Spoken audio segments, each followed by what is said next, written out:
feel like this is something not a lot of people talk about, but you might not be receiving your blessings because deep down you believe that they're not really for you. And before you try to push back, just sit on that thought for a second. So many of us are praying, manifesting, grinding, but don't actually believe that we deserve what we want. Because we'll continue to visualize this outcome, right?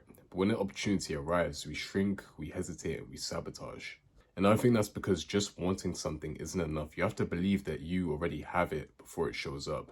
So let's talk about it. So from a young age, we're all taught and conditioned to chase success as if it were outside of us. Like if we're just nicer, more appreciative, and more disciplined, that it'll eventually come to us. Because the truth is, your outer world is a reflection of your inner world. For example, if you don't believe that you're worthy of love, you'll push it away. If you don't believe you can lead, you'll avoid the spotlight.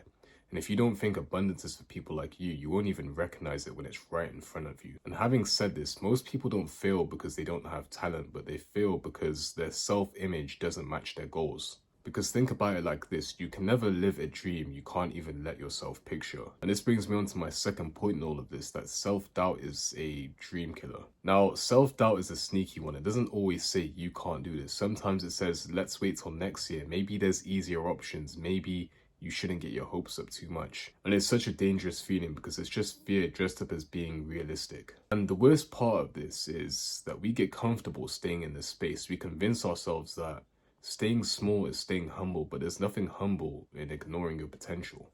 And if you continue to show up as this person who's always hoping to succeed, you're always going to be living on the edge of your dreams and never inside of them. Now, here's my third point. Visualization always comes before manifestation. And here's where people get it a little bit twisted. They seem to have this belief that once the money comes, they'll feel a lot more confident. Once the relationship finally arrives, they'll feel a lot more worthy. Once the opportunity finally arrives, they'll feel like they're ready for the opportunity. Unfortunately, that is such backwards thinking. You need to become this version of yourself that can hold the blessing before it even shows up. And just think of it like a radio. The frequency of your vision needs to match the frequency of your belief. Think about it this way. You can't attract abundance if your inner dials are still on lack. Same way you can't attract love if your vibrations are on I'm not good enough. Because you'll never get what you want, but you'll get what you are. Oh, here's the real shift. Start imagining your goals so vividly that they stop feeling like fantasy and start feeling like home. I want you to envision yourself walking into a room that you'd usually be scared to walk into. Then I want you to envision a version of yourself that's at peace, not busy. And I want you to get a grasp of what it's actually like to have that thing, not just want it. Because once you get used to that thing, your actions will start aligning. You walk different, you speak with more attention, you stop settling for less. No, this isn't delusion, but it's preparation, because every breakthrough that you've ever seen or heard of has started with a belief. So if you've been waiting for a sign, this is it, man. You're not too old, you're not too far behind, but you are going to have to start choosing yourself at some point. Because there needs to be no more shrinking, there needs to be no more negotiating with the world, and there needs to be no more waiting until you feel ready. You don't need any more signs, you just need more self-belief. Blessings don't show up to those who are perfect, but they show up to those who are ready to receive them. And that preparation will always start up here. So take some time to self-reflect.